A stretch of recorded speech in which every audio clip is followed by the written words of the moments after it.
Помина една година од како новата локална власт се устоличи во општината Битола со големи предизборни ветувања, од кои многу малку се оствари со започната реконструкција на само 3 улици и со ниту еден реализиран капитален проект. На денешниот отчет пред медиумите, градоначалничката Наташа Петровска се правдаше дека наследила големи финансиски добиози од 12 милиони евра и дека допрва ќе се зафати со големите проекти, како гасификацијата и реставрацијата на офицерскиот дом, кој во предизборието и беше прв приоритет. За дел од проблемите најдовме решение, но за некои треба време. Започнавме чекор по чекор, со јасна визија и со огромна поддршка од централната власт. Така направивме и со офицерскиот дом. Го ветивме како приоритет во програмата и на пат сме да го реализираме. Но после 12 месеци, што мислат граѓаните? Не се гледа некоја активност. Поред се улиците треба да се средат.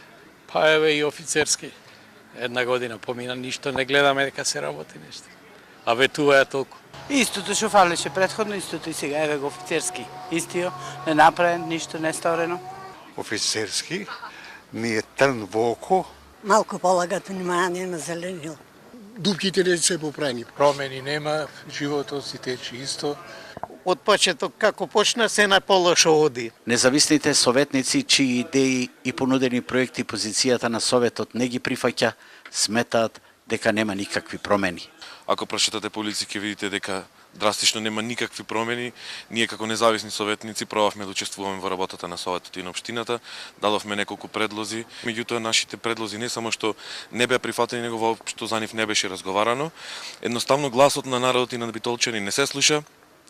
Се почитуваат партиски некои определби и чекаме секогаш наредби од Скопје.